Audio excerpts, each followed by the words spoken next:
দাদা পায়ে পড়ি রে, দাদা হাতে ধরি রে, মেলা থেকে বউ এনে দে। সে কবেকার কথা। গৌরীপ্রসন্ন মজুমদারের লেখা গানটিতে সুর দিয়েছিলেন অংশুমান রায়।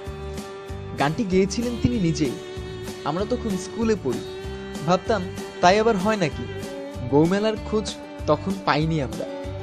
তবে বাস্তবে বউমেলার অস্তিত্ব কিন্তু সত্যিই রয়েছে। মেলা থেকে বউ এনে লিভ ইন করা যায়, পরে সময় মতো সুবিধা মতো বিয়ে করলেই হলো। ভাবছেন মনে হয় বিদেশি গল্প শোনাচ্ছি, তাই না? বিদেশি হলেও খুব বেশি কিন্তু দূরে নয়, একেবারে আমাদের প্রতিবেশীর গল্প।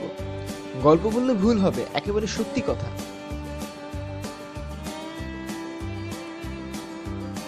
ভারতের রাজস্থানের জয়পুর জেলার নয়াবাস গ্রামে রয়েছে শতবর্ষ প্রাচীন এই পরম্পরা। তবে গ্রামে এখন হটকেক, পাবুরা আর রূপালীর গল্প। বহুদিন লিভ ইন করার পর শেষ পর্যন্ত রূপালীকেই বিয়ে করেছেন পাবুরা।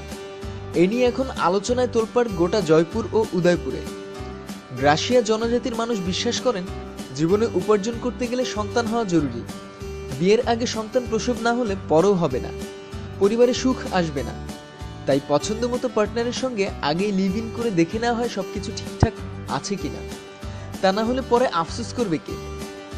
এবারে সমস্যা হলো, পছন্দ মতো মেয়ে পাওয়া যাবে কোথায়? তার জন্য নাকি এখন মেলা বসে। ছেলেমেয়েরা নিজেদের মতো পার্টনার খুঁজে নিয়ে পালিয়ে যায়, লুকিয়ে থাকে। পণ প্রথা নেই, কিন্তু একটা অর্থ দেয়া নিয়ে প্রথা অবশ্য চালু রয়েছে।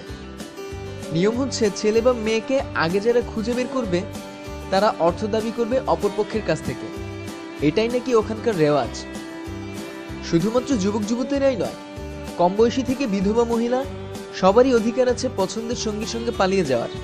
সবারই অধিকার আছে লিভ ইন রিলেশনে থাকার। সকলেরই অধিকার আছে নিজের ইচ্ছে মতো বিয়ে করার। এই যেমন পাবুরা আর রূপালী।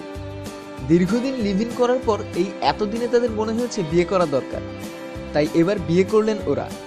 পাবুরার বর্তমান বয়স ৮০ আর রূপালীর ৭০। এতটাই প্রগতিশীল এই গ্রাসিয়া জনজাতি, দেখে শুনে মনে হয় না এরা ভারতেরই বাসিন্দা।